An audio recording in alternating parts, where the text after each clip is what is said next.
Hey guys, so we've got Paradym heads here. We're going to dive a little bit deeper into the tech. I'm going to read off of their spec sheet here first, and then I'll explain what some of these things mean. We've got 360-degree carbon chassis, which I mentioned in the intro. What that means is that crown here and the bottom are all carbon. Your face is titanium, and this plate on the back is titanium.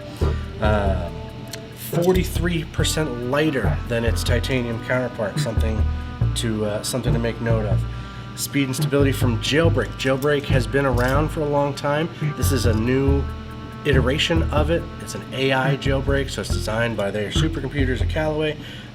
What Jailbreak does is it connects the bottom of the club to the top of the club, or the crown I should say, and allows, as that trampoline effect is taking place, keeps that a bit more stable, retains a bit more ball speed on off-center hits, as well as promotes maximum ball speed off-centered strikes. Okay guys, one last thing I want to talk about with Callaway drivers. We've got SureFit technology, which, if you are not familiar, your Callaway head, when you're adjusting loft and lie and direction and those kind of things, the shaft doesn't twist, right? We've got these pieces on here and they're a bit out of focus now, but you can see those just spin, right? So you line those up to the setting you want. If I want neutral and -1, I can't get the camera focused, so I'll show that in a little different close-up. If I want that setting, twist it to that, pop whatever club head I want on there, and then screw it in and we're good to go, right?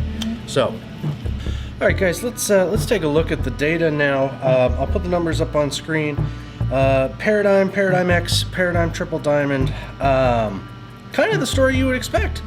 I had these all in the standard loft setting, so I had these all -1. So I had Paradym in the 9 head, down 1 to 8, Paradym X in the 9 head down to 8, and then the Triple Diamond I actually had in the standard setting, standard loft in the draw, because I know that one is a bit more fade biased. As you look, it's exactly what we expect. Ball speed, all fairly similar, around 160. Paradym kind of right in the middle, the X just a touch lower, and the Triple Diamond just a touch higher, which is kind of right along what we think. Standard deviations overlapping a touch, so there could be, they're all performing fairly well. They all fit fairly well to what I'm looking to achieve. Launch angle, same thing, all very close.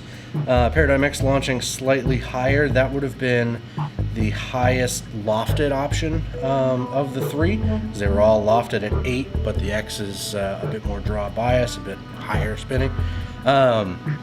Interestingly, backspin on the Paradym X is a bit lower.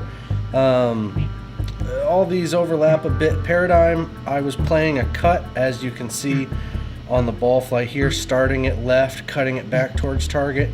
Paradym X, a slightly better fit for the swing I was putting on it today, starting it just a bit further left and keeping it straight, which is what causes that drop in spin rate. Triple Diamond, exactly what you would expect, which is your blue line here, starting left and just not cutting, but not turning over, as I had the more fade biased in the draw setting to neutralize that out. As far as total distance, Paradym, because it had that bit of extra spin based on the shot shape, coming in at the bottom, 269 carry running out to 295.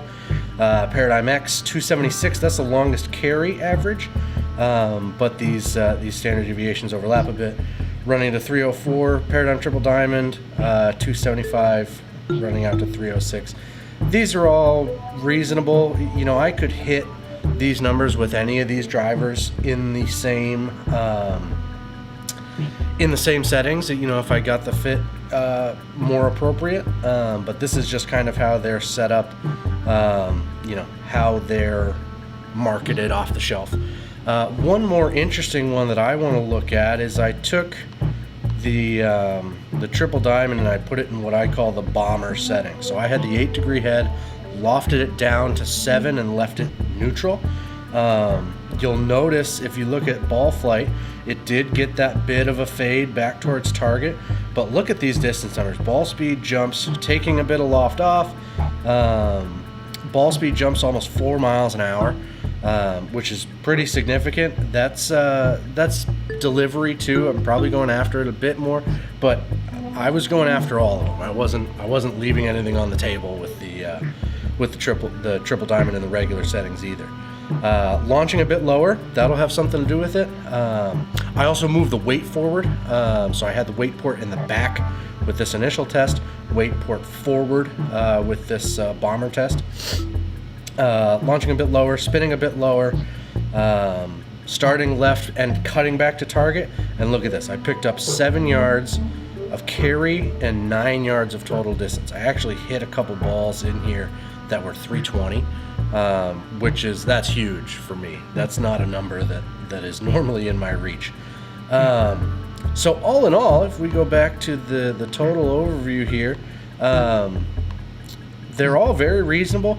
Ball speed is right where I want to see it, with my current swing speed and what I'm expecting out of it.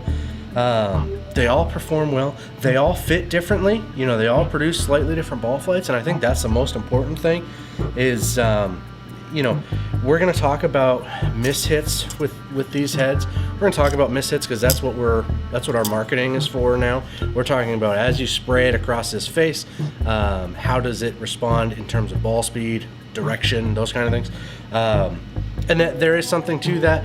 I find that really hard to test. I didn't really see any huge drop-offs in terms of ball speed on my misses. I saw directional, and I equate that more to my swing than I do the club head. But ball speed did stay up, so there's something to say there. Really, looking at these, you can fit any one of these heads to any player.